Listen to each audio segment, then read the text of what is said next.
Hello, everyone. Welcome to our video episode of the Have a Life Teaching podcast, where we cover pretty much everything and anything that deals with K-12 education. Today, we're actually going to step out of that comfort zone a little bit, but bear with me because today's topic is very aligned to what we do in schools. And that is looking at the macro economy, looking at jobs of the future, and by extension, what skills students need in order to participate in that economy. Today, we're talking with 4 workforce development specialists talking in the macro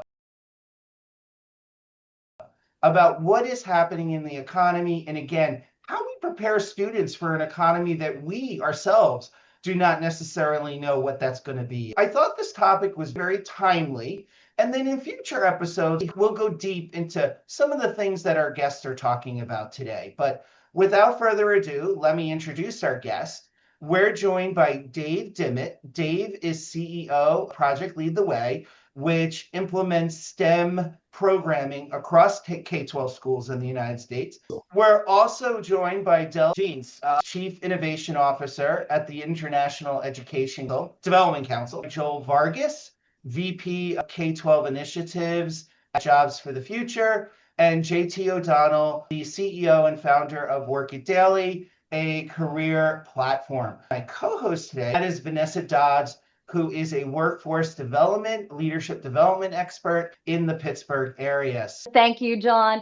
Well, talk about a timely conversation with future work being top of mind for everyone, and really what skills are needing to be developed, honed, and maybe not even thought of that we're going to need for the future. And so it's so timely to talk about how we need to reimagine educating our youth and what they're going to need for the future, not only core skills as far as academic skills, but workforce skills as soft skills.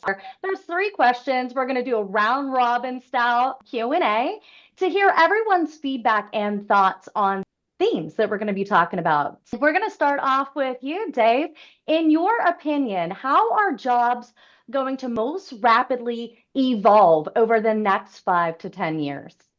Well, we work with a lot of really great business and industry partners. And so I think the topic that you've outlined here is critically important to them and to us working in K-12. Grateful for the opportunity to be here and share a few thoughts. We have a group of interns actually in the back of the building today who are presenting their end of summer intern reports.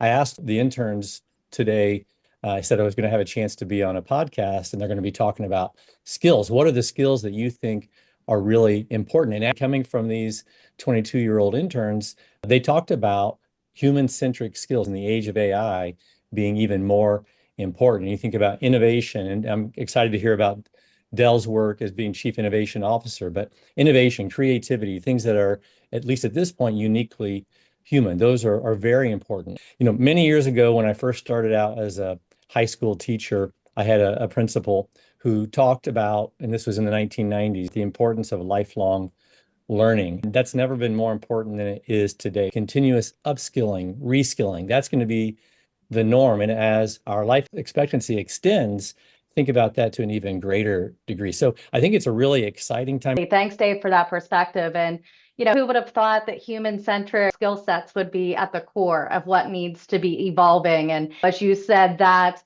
thought process of continual learning, it is so pertinent and relevant now. Del, we're going to come over to you on the economic development side. Same questions. In your opinion, how are jobs going to most rapidly evolve over the next 5 to 10 years? This is a great question. For context for your listeners, since it sounds like you tend to have a slightly different audience, IEDC is the largest professional association for economic developers in the world. And we tend to be a lagging industry because developers tend to sit between the public sector, private sector, and the community. And so navigating those within my innovation role, we're really prioritizing artificial intelligence as a focus, which is kind of tough because, like I said, we're a risk-averse industry, and here you have something that's moving faster than almost anything we've ever seen before. So my task is to know, words of Wayne Gretzky, skate where the puck is going. And with artificial intelligence, and I'm sure Dave is very well aware of this, I used to run a small healthcare education nonprofit before I went to the Federal Reserve and then ultimately ended up here. And we were telling everybody, STEM, you got a guaranteed job, you got guaranteed coding. You become a coder, all this. We were talking about that for disadvantaged, low income populations, et cetera.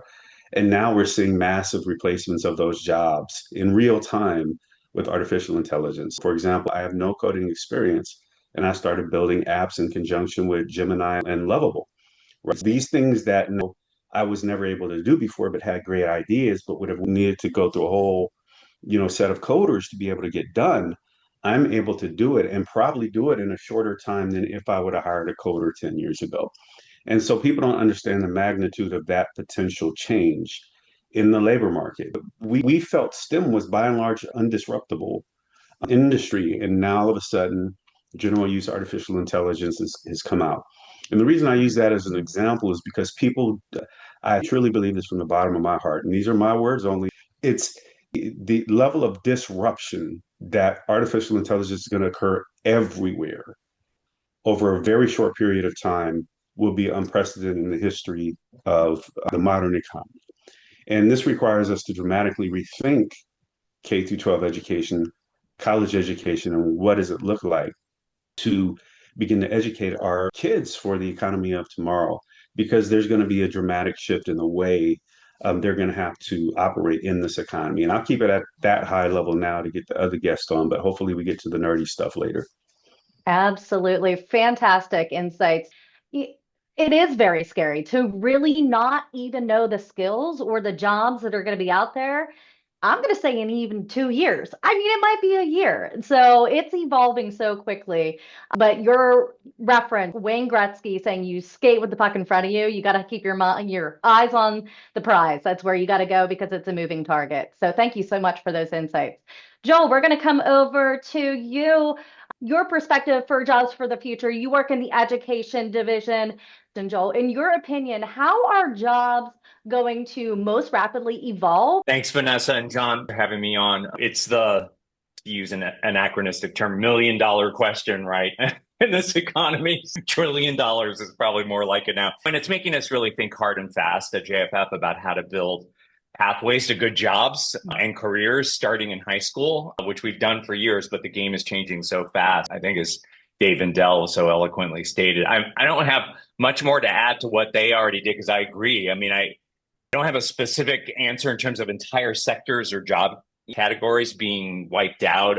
Burning Glass came out with a report recently about the increased unemployment rates among recent college grads. And, that's a potential canary in the coal mine, possibly indicating that employers are relying on AI for entry-level white-collar work. And that seems like a rational, if not harrowing, possibility. But I think it's still too soon to know, but it's certainly a possibility.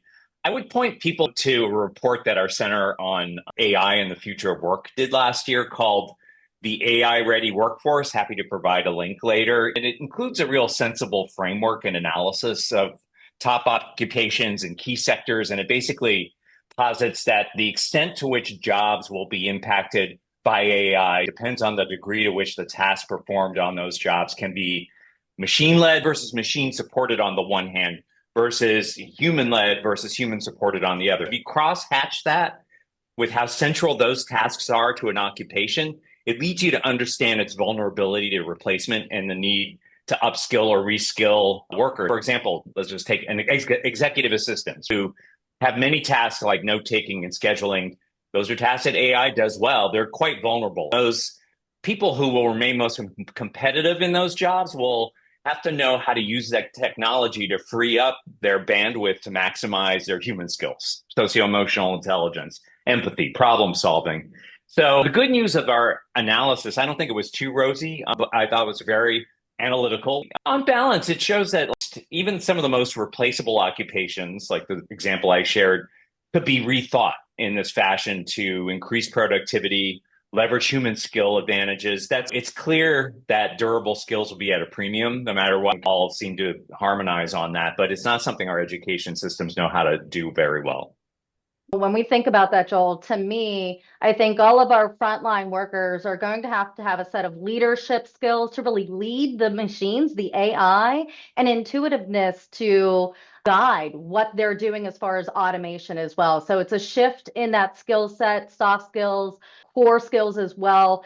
And yes, please share that link so we can share the report from Jobs from the Future on your AI and automation and what's happening with the jobs. And Joel, later on, we will hopefully get into how schools can prepare students with those more durable skills like problem solving, creative thinking. So everyone stay tuned for that. And JT, you're bringing a frontline perspective hiring. So JT, in your opinion, how are jobs going to most rapidly evolve in the next 5 to 10 years? Yeah, I'm going to start with some data points that we're seeing, and then that's going to be really negative. I'm going to warn everybody, but of course, I'm going to end on a high note, so stay with me. A study came out this week that said 60% of college graduates are female and that men are falling behind. And if you look at that data on the surface, you think, oh, wow, what's happening here? But if you look a little deeper, it's because a lot of men are choosing to pivot. They've recognized that a four-year college degree is no longer providing the return on investment that it used to. And so they're ahead of the curve and going back to the trades, and they're seeing $100,000 and higher year jobs working without a college degree, as well as a lot more of them just choosing not to go to college and starting companies on their own.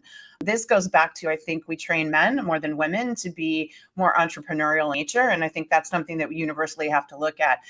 Giving women the chance to get into the working world by having them get a four-year degree is evidence of 60% of women are now graduating with those degrees, but they're also graduating with a lot of debt. And they're going to graduate with debt and no jobs because they're saying at this point over half the entry-level jobs are wiped out by AI.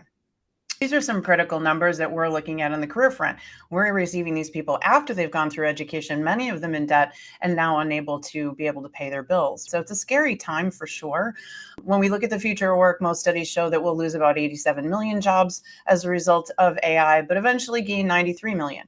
The problem is that doesn't happen at the same time. And so when we see 5 to 10 year gap, as you asked in the question, we're really in the middle of a critical crunch point that we're expecting to see last for another 2 to 3 years. There's all the negative, icky stuff. On the positive side, we say all the time, the bigger the disruption, the bigger the innovation. And my panel mates here, we're all talking about that disruptive factor, which means you're going to see a lot of companies coming out of this, a lot of AI boom. In fact, if you look at this, I would say this is the third wave. When we first started with websites, they were a novelty. And then it seemed like almost overnight, everybody needed to have one and created an entire industry of jobs. Next became smartphones. Suddenly everyone needed a smartphone. Everybody needed to create an app for their company. Now we have AI. It's only natural for us to know that within the next 2 years, everyone's going to figure it out and enough people with basic level skills and ideas to use this.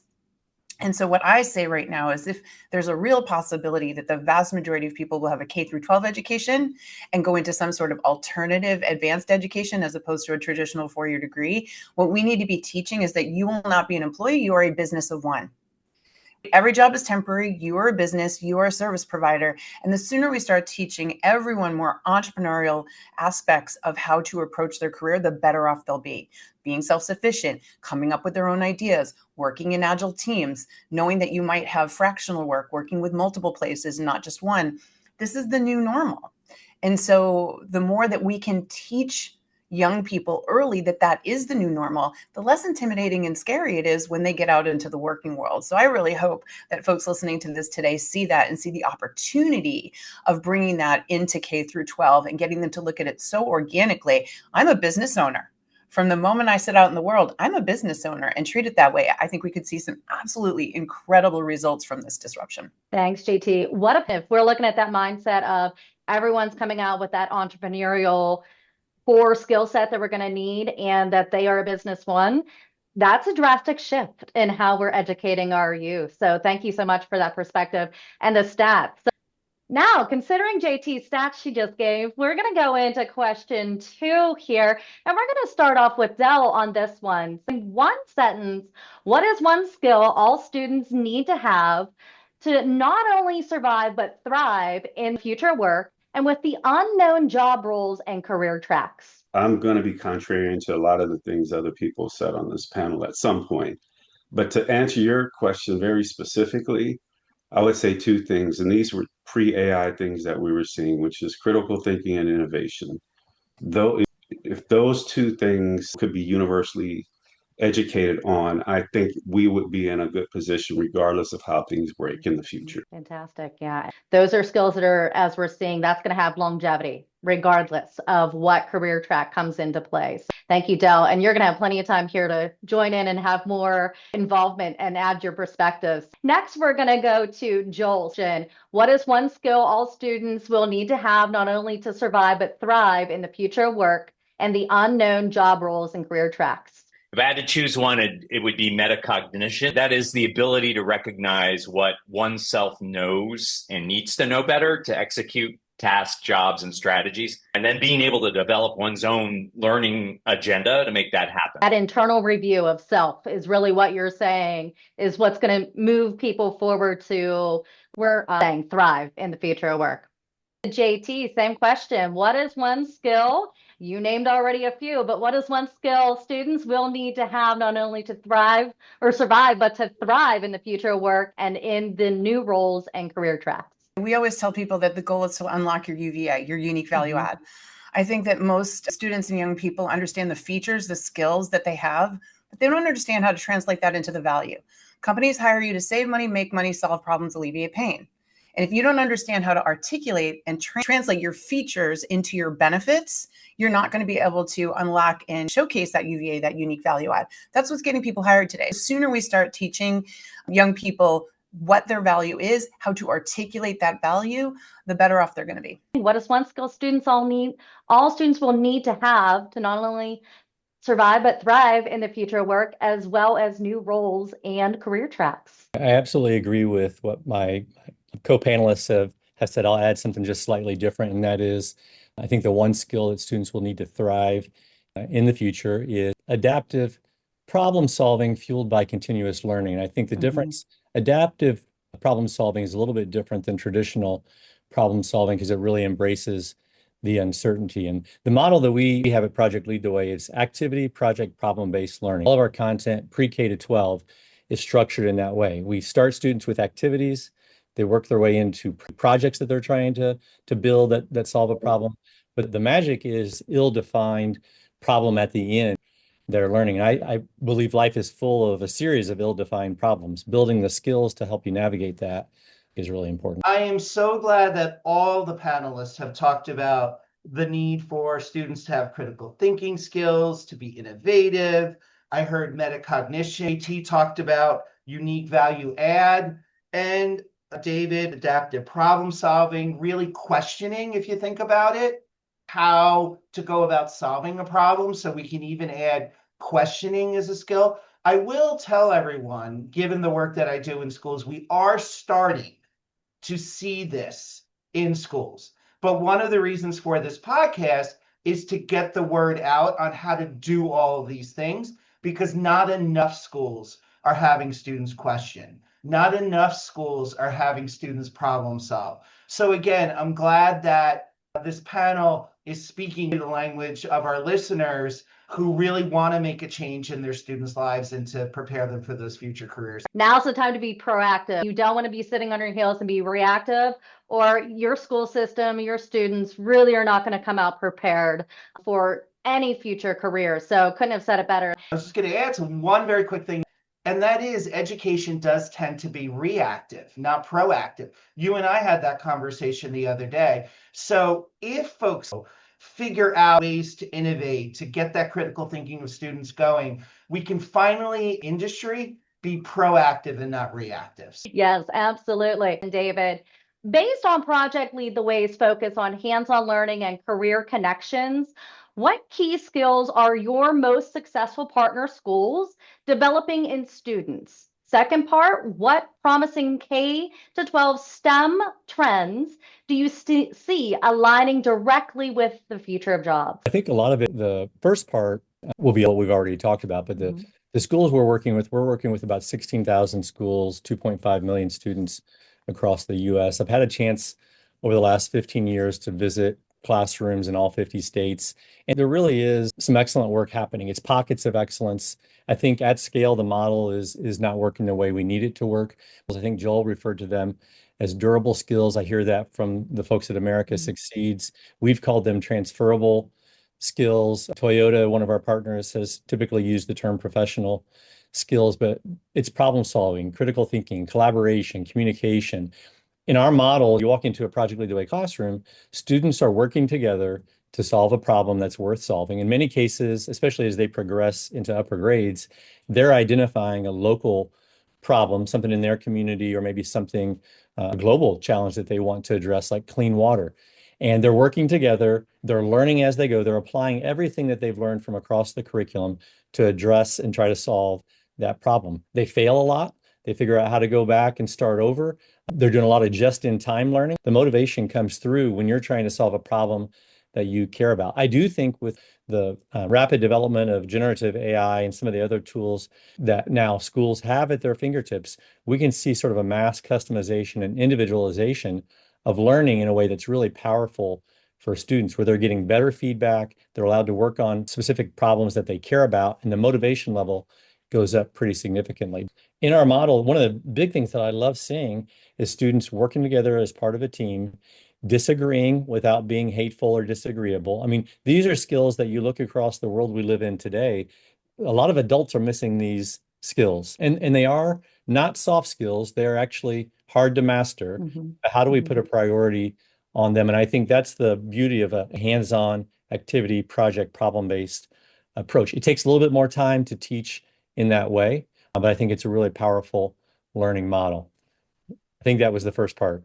What promising K through 12 trends do you see aligning directly with the future of jobs? The thing that I'm really excited about is individualizing learning for students. If we can use AI and other tools to adapt the learning experience to individual students' needs, we're going to be able to serve them better. One of the most important things we have to do, though, if we're thinking about workforce here, we can't forget about the teacher workforce. And to the degree that we will continue to have teachers in the classroom, and I think that that's an important part of teaching and learning, the role might change somewhat, but we want to make sure that our teachers are leaders and co-learners in many ways with their students. That's going to be a really important consideration. You're talking about partnership. Debate is okay. You don't have to have the singular thought process, mindset, ideology. I like what Dave was saying about this taking longer. A lot of teachers want to get through the content, but you have to teach the teaming skills first. You have to provide them with discussion stems. You have to ask them how they worked well as a team or didn't work well as a team and what they're going to do next. So I'm really glad that David pointed that out, because we need to think about the whole child. And it's not just the content, but it is the how. And like you said, Vanessa, those teaming skills are key. And it does take longer in the front end. But in the back end, imagine the discussions that students could have with one another. And Del, this one's for you. And it's a three-part question. First, what role should K through 12 schools play in building inclusive economic ecosystems? How can schools collaborate with local economic development organizations to create relevant, community-driven learning experiences? And finally, at what age do we start those potential partnerships? I'm going to answer first the big question, which I think we've been circling around on. We need to radically reimagine education, really looking at it to be more real-time, innovative, and reflective of some of the things all of us said need to occur. Education has been mired in bureaucracy and a lot of other things that make it very difficult to continuously sync up with fast-paced market movements. So we have a system that needs to be disrupted within an economy that's being disrupted.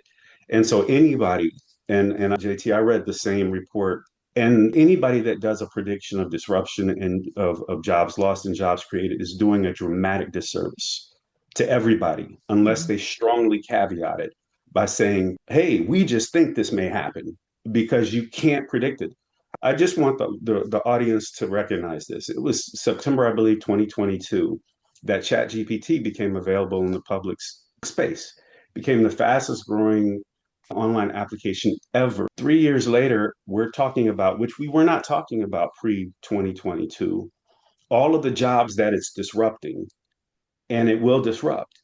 So people are just they're putting a blindfold on and throwing a dart at a potential number to say this is what is going to happen. And depending on when AGI happens, artificial general intelligence, where the machines begin to be able to self-reflect and become self-modifying in a much more meaningful way around general tools, that becomes a game changer. And this is why you see so many people from the right and the left, technologists in particular, have been leading this charge even over a decade, talking about universal basic income. Because in a capitalist system where labor is one of the critical elements of that, and we've seen that in our system, we've been able to increase productivity without increasing the labor market share and paying people more. Now you put artificial intelligence on that, and all of a sudden you have this kind of radical amalgamation of change that is occurring in a very short time. And so then the question for us who value education, educators, and our kids is how do we structure things in a way that they can continuously add value to the economy in spaces that are uniquely going to be still available, because almost everything else is just going to be disrupted in some way, shape, or form by artificial intelligence. Again, going back to my earlier comment on STEM and coding, we were thinking that was a bulletproof industry.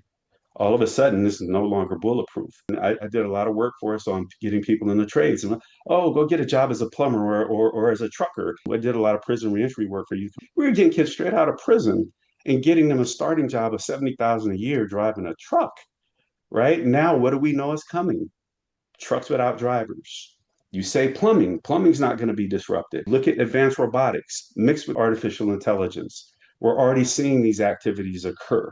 So again, going back to what we said, and I love the way I can't remember who was saying it, and maybe a combination, like the human things, the value in the marketplace will be added by the human elements. I wrote an article that said we need to see a resurgence of liberal arts education. We know it's been under attack, but think about what liberal education, arts education does. It teaches you things like philosophy, history, humanity, all of these things that are going to be the unique things that are going to be very difficult in the short, medium run for artificial intelligence to replicate. And then you convert that into a market-based opportunity. So when we look at education within the context of the massive economic disruption AI has, the things that become uniquely human are going to be the things that are going to add the most value into the marketplace. So we need to double down on teaching those things that are going to allow people to be all the things we said. I love the term metacognition, creativity, innovation, all of these things, understanding history, how humans work, how they move, how value can be created in those spaces. And then I will close on this. My background is in entrepreneurship, ecosystem building. And I was writing about the necessity of disrupting the education system to promote more entrepreneurship way back in the day, over a decade or plus ago. And your concept of teaching students to look at themselves as a value add industry or business of one, I think is going to be ever more critical, because if we center that along with the human element, along with the metacognition, creativity, and innovation, and ground our educational system in that, and then we do the technical things wrapped around that, I think that's the best pathway forward for our kids in the future that's coming. What I'm hearing from you, Dell, start conversations in your area with employers, economic development centers. What needs to happen? How do we need to pivot our education mindset and framework to really meet the needs of today? So that's what I think I'm hearing you say, Dell, loud and clear. So thank you so much. Anyone else want to chime in on anything that Dell said? I love a couple of things Dell said around humanity. I'm a former high school English teacher many years ago, but I think that this is a really exciting moment for the humanities if we think about this in the context of what's happening. And I think it's a time for applied humanities. And if you look at University of Arizona, they have a new degree that is focused on applied humanities. But what are all the lessons that we can learn from all this lived history? Copernicus, Da Vinci, you think about the philosophers. In fact, if you haven't already checked out Cosmos Institute, it's a really interesting approach talking about philosopher builders for AI. So those are a couple of really interesting resources. What I would love to see us do is and we think about our work as more career preparation, career exploration, and career readiness. STEM was the term, right, that everybody adopted about 20 years ago. But how do we match that with applied humanities? I think it can be really powerful for young people. Can I chime in? Absolutely, JT. Yeah. So I think Dell and I are on the same page about a lot of things. I think we're doing a huge disservice, though, if we're not being really honest about job loss and potential, because people have their head in the sand about this. I mean, I'm on the receiving line of all this, folks. I'm sitting here every day with your students who are beside themselves that they can't get a job and everything they were ever told is not coming true. I just had this story told to me by an irate parent whose son has been looking for a job for over a year and just took his job at Chipotle. And the family is crushed in every way. Imagine this child has depression over the fact that he has apparently let everybody down at a pretty expensive cost. And so I think we need to be telling more of the stories and actually painting more of a picture about what's happening. I mean, we saw the jobs report on Friday. I've been preaching this for a while that those numbers aren't real. It is a bad job market out there. When you put unemployment and underemployment together, it is far closer to 20% in the United States. So we're knee deep in the crisis that my counterparts here have been talking about. I think a lot of people are in denial about it. What it means is, yes, we need to overhaul the education system sooner than later and start managing expectations. And I don't think that should fall only on the education system. I think at some point in time, we as a society need to start talking more openly about this, about all the things that used to be true that are no longer true. And we can't be mad because at the time it was right until it wasn't, right? So we don't go at STEM now and say, oh, they got it wrong. No, STEM was right. But now we need other things. We have to start looking at that. And I just want to go back to something you talked about the need for debate. Mm-hmm. There's a book that I love very much by Alfie Kohn, and it was written many years ago called Punished by Rewards, The Problems with A's, Praise, and Other Bribes. When I see us starting at such an early age, teaching people there's a right or wrong answer, what do you think emotionally that teaches them to do? When they grow up, I need to be right because I was trained in school that to be rewarded, to be recognized, I needed to be right. This is a big deal in terms of what we're teaching people with the way the system currently works. And so I get excited when I hear about the things that my counterparts on here have been talking about the way that students are learning, because it's allowing for that collaboration, allowing for multi-points of view. There isn't one wrong or right answer. We have got to get away from that because, again, I sit on the receiving end of it with people who have a lot of, for lack of a better phrase, emotional baggage coming from years of this, doing what they thought was right, doing what they were told to do, and then everything changes. We've got to start telling people it changes every year. You're always looking at a shifting target. So let's teach you how to be able to really be proactive and deal with these shifting targets. Don't think that is only the education system's job. I think everyone here on the panel, collective coming together and the reimagination is what's going to help our youth to succeed. I think everybody on here would probably be able to weigh on this quite well, but I love the concept of more individualized learning. 30 students in a room, everybody is having something sort of individualized. For me, it's about the sooner we can start to re-spark intrinsic motivation.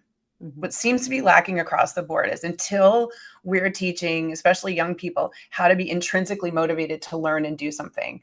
One of the best things I felt I ever did for my two daughters was have them go into Montessori school, because in Montessori at a very young age taught them to do things and learn. And I see in the way that they are resourceful and how they solve problems, I see that Montessori learning over and over again. Not necessarily promoting Montessori, but I'm saying that aspect of Montessori learning was incredibly helpful for my children to look at problem solving and for me to be able to coach them on that. It's not right or wrong. You're learning, you're growing. The sooner that we can get individuals looking at that, teaching parents techniques to do that, because that learning comes home. I would love to see them do a better job of guiding their children. I see a world where I think we put too much pressure on teachers where they need to be right or wrong. Do you remember growing up, if you were smarter than the teacher lost all the respect?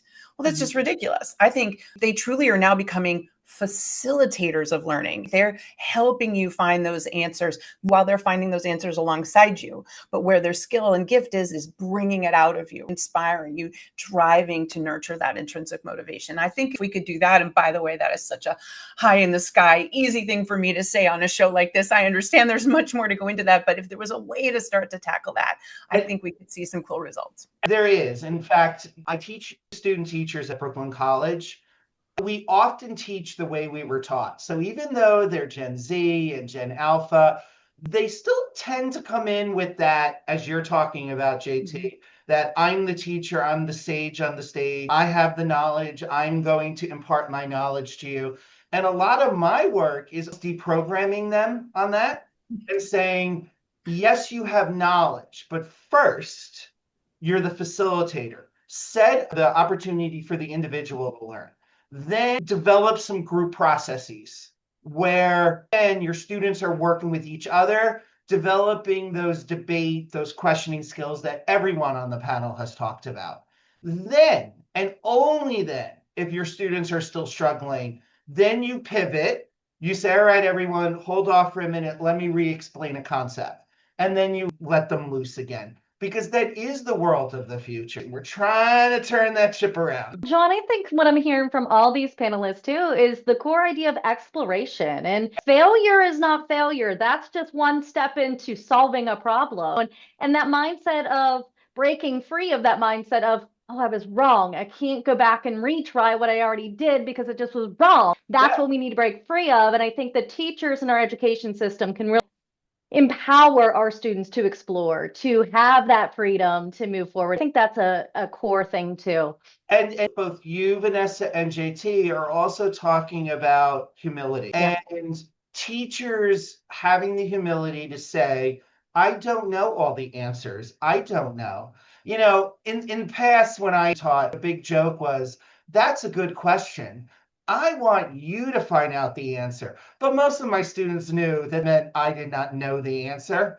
But teachers that are using themselves as exemplars and being curious and not knowing all the answers and how they go about finding answers and narrating their thinking as they're going through something tend to be more successful in getting students intrinsically interested in what is being taught. I'm going to shut up now because I can go off on extrinsic and intrinsic motivation till the cows come home. Joel, we're going to toss this over to you. And I couldn't think of a better segue of what we just were talking about really for this question. Jobs for the Future really leads in career connected learning.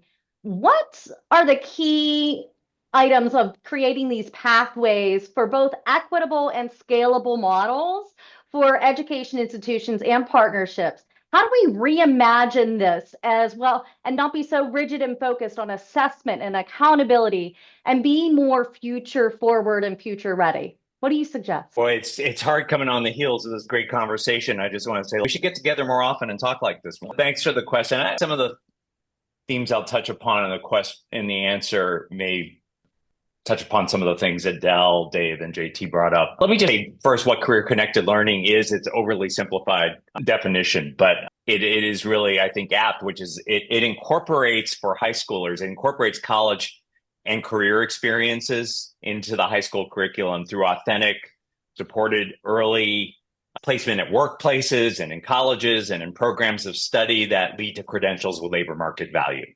That requires a lot of partnership.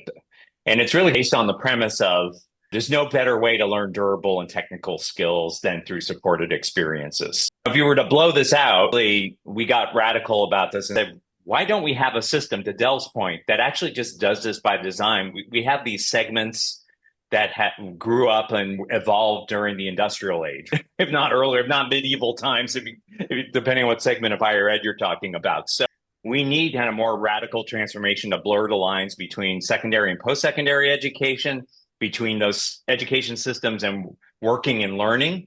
I think this is taking off around the country, this idea of career-connected learning. Short of the total transformation of our systems, you can develop partnerships that help students get dual enrollment experience, work-based learning, early pre-apprenticeship and apprenticeship experiences. So that's what career-connected learning is. And you asked about scale. I will be a little negative, maybe a little too philosophical. I'll get practical in a minute, I promise, which is, I think the thought exercise is useful about why career-connected learning is not more equitable and scalable.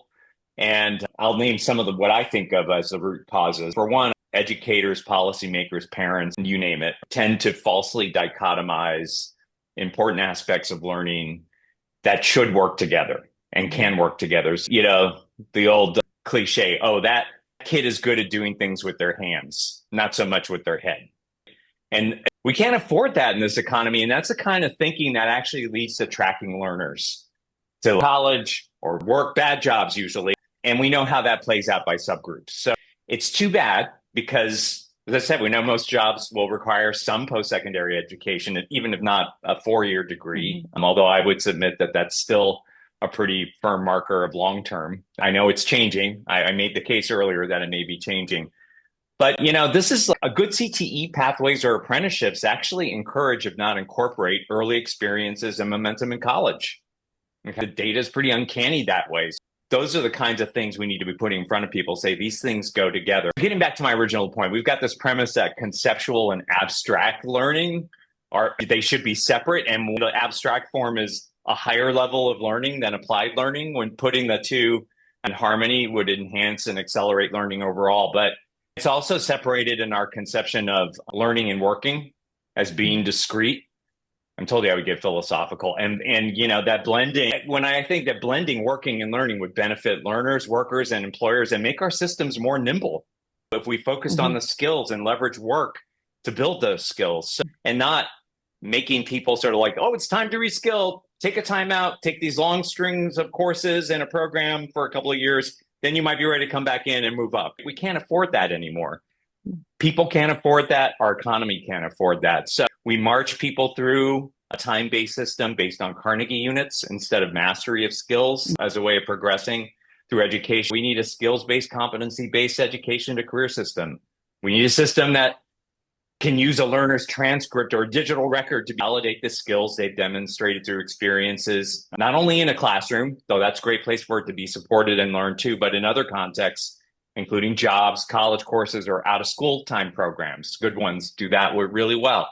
And I'd love to see some more formative assessments that help educators and employers understand the durable skills that learners and workers have and give them direction on how to target growth areas. Given that these career-connected strategies require partnerships with post-secondary and employer partners, you can't just incentivize the high schools to do more of it. You need to provide complementary set of incentives at the post-secondary level and to really define the ROI proposition for employers about why they should be doing this. Otherwise, you just have high schools begging for these opportunities. We need to make sure that those incentives are aligned. I worked in an organization that did have a high school apprenticeship model. In fact, all students 9th through 12th grade had a job. It was a job study program. It was the Cristo Rey School Network, if you've heard of that. And so one thing that we found, to your point about it needs to be value add for both the partner and the student, we did find that 9th and 10th grade, it was more a philanthropy in the sense that students were still learning those skills, how to be a worker. But the beauty was by the time that the students were in 11th and 12th grade, because we really did encourage that they stayed with the same organization over those 4 years, they were really adding value add to those organizations. And to JT's point about your value add, we would have them give presentations of what they learned over the 4 years. Their mentor would come from the company. They would be giving presentations at the company, but it didn't happen right away. It did take a couple of years of that concerted, strong partnership between Cristo Rey and the organization that was employing our students. This leads me to a follow-up question.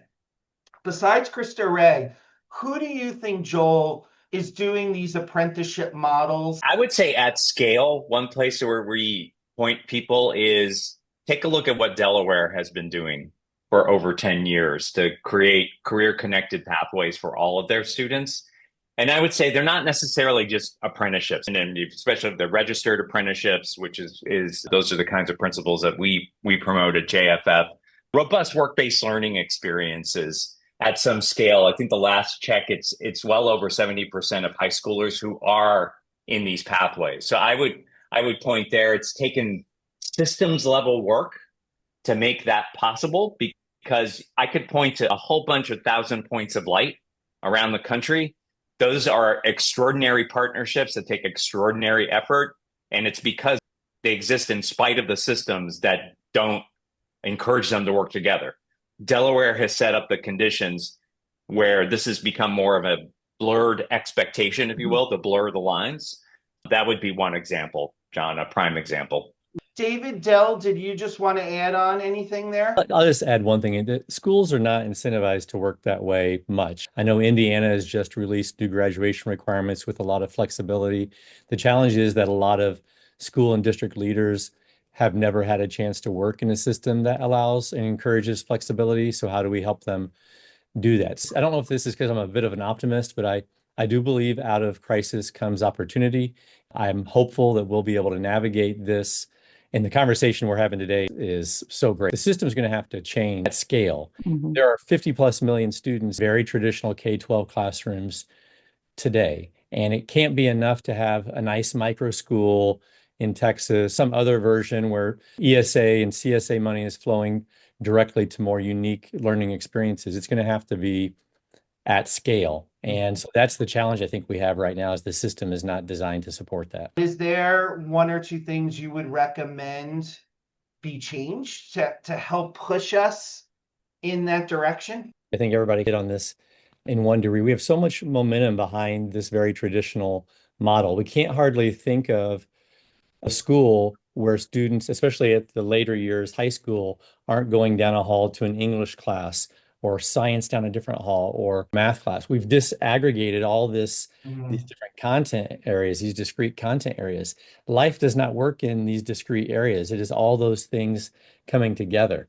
So I think that's what we need at the center of the student experience is an integrated approach to teaching and learning that is career connected, that is highly relevant, that incentivizes schools to engage with their community partners. We have common goals. The school goal should not be that different from the employer's goal, from local government's goal. We want to create healthy, thriving communities, not necessarily get a certain number of kids to get a certain test score on the third grade exam. That's an artificial measure. So I think that we're going to have to rethink some of this. I don't necessarily know exactly. I'll have to use Gemini or Claude to put together a plan on how we do that. Actually, I think you're onto something because as you were talking, I was thinking specifically about PBL, project-based learning, where we're starting to see more traditional schools do this. So even if people listening out there say, well, we can't do an apprenticeship model, you can do PBL, where it's a real world problem. You mentioned at Project Lead the Way that some of your students were working on a water issue.